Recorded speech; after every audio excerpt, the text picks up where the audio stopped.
ఏంది పరిస్థితి అని అంటే వాళ్ళు ఏదో మొత్తం వాళ్ళు తయారు చేసింది చెప్పబోయి అవన్నీ వద్దు. కానీ ప్రజలకు సేవలు అందిస్తున్న మన ప్రభుత్వ ఉద్యోగుల పరిస్థితి ఏంది?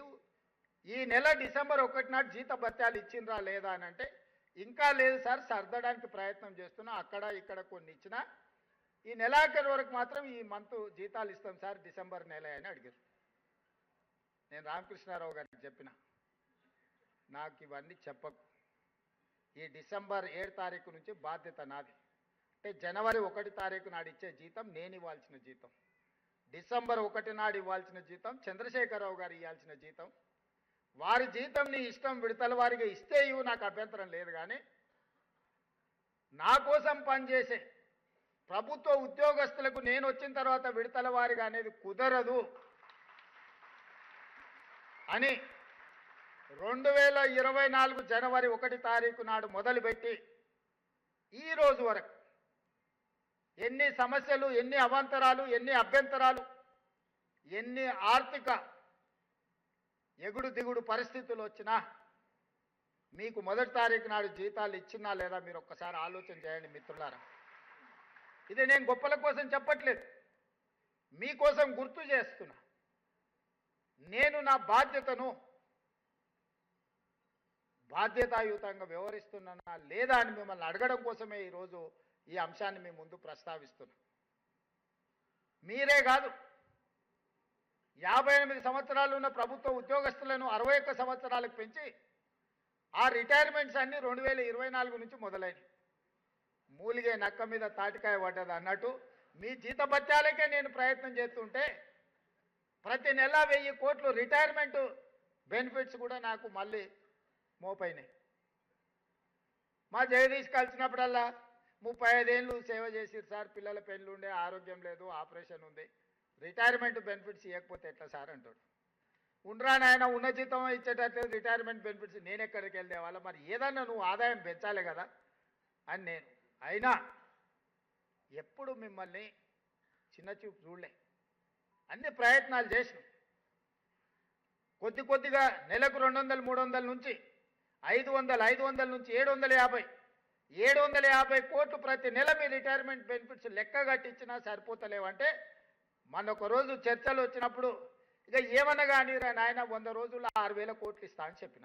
మొదటి విడత 2000 కోట్లు ఇచ్చినా లేదా మీ జేఏసీ నాయకులను చెప్పమని ఈరోజు చెప్పిన మాట మీద ఉన్నదా లేదా ఈ ప్రభుత్వం?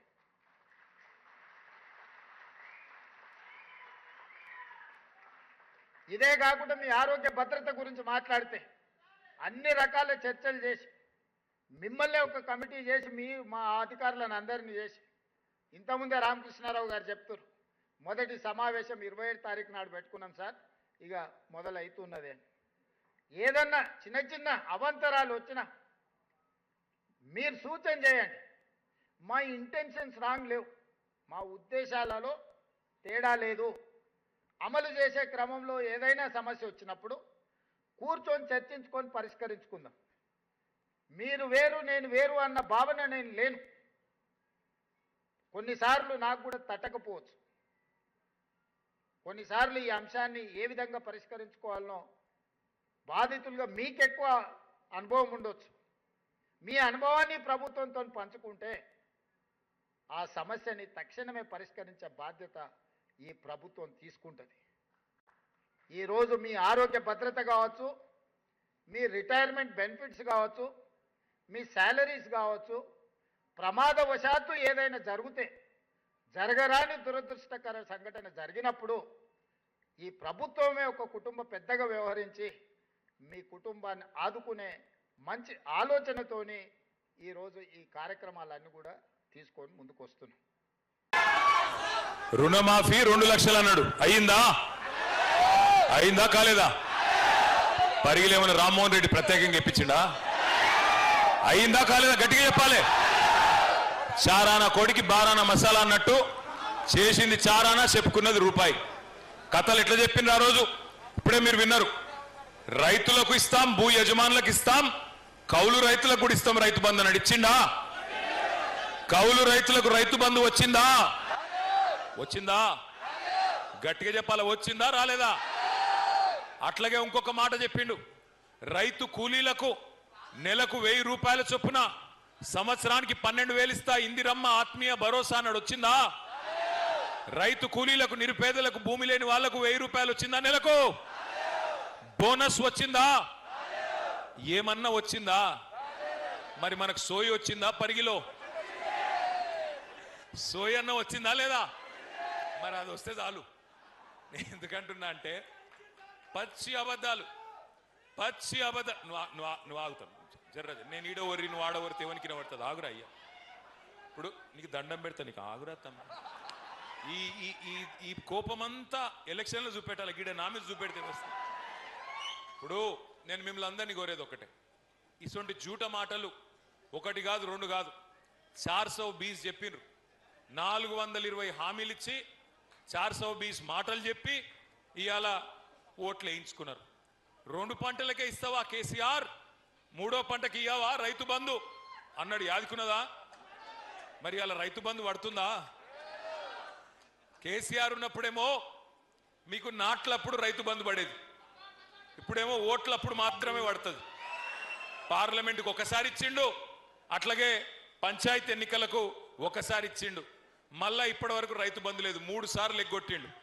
మరి ఇప్పుడు రేవంత్ రెడ్డి గారు ముఖ్యమంత్రి, ఆయనతో నాకేం వ్యక్తిగతంగా పంచాయతీ లేదు.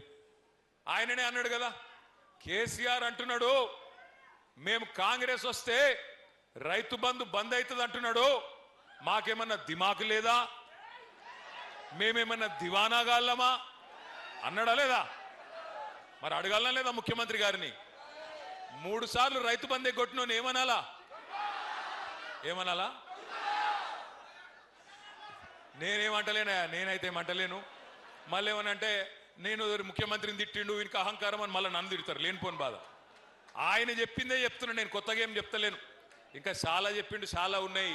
నేను మిమ్మల్ని అందరినీ ప్రార్థించేది ఒకటే, పరిగిలో ఇక్కడ గిరిజన బిడ్డలు 30-35 వేల మంది, వాళ్ళ కుటుంబాలతో కలుపుకుంటే దగ్గర 50,000 మంది ఉంటారు.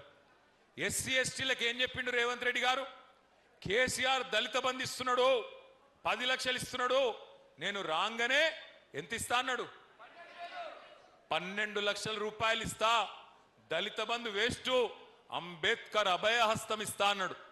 పరిగిల ఒక్కలకన్నా 12 పైసలు వచ్చినాయి, ఎవరికన్నా 12 పైసలు. ఇంకొక మాట చెప్పిండు ఎస్సీ ఎస్టీలకు, మీ అసైన్డ్ భూములు అన్నీ ఉన్నాయి కదా, వాటికి పట్టాలు ఇస్తా, అమ్ముకోన్రి, మంచిగా పిల్లలకి ఇచ్చుకోన్రి అని చెప్పిండు. ఇచ్చిండా ఒక్కలకన్నా? ఇప్పుడు భూములు గుంజుకుంటుండా లేదా? ఇప్పుడు పరిగిలో భూములు గుంజుకుంటుండా లేదా? పారిశ్రామిక పార్కు పేరు మీద, రోడ్ల పేరు మీద ఇలా అసైన్డ్ భూములు గుంజుకుంటూ ఇచ్చిన మాటను తుంగలో దొక్కి పక్కనే చేవెళ్లలో ఎస్సీ ఎస్టీ డిక్లరేషన్ అని పెట్టిండ్రు. ఏం చెప్పినలా ఎస్సీ ఎస్టీ డిక్లరేషన్లా?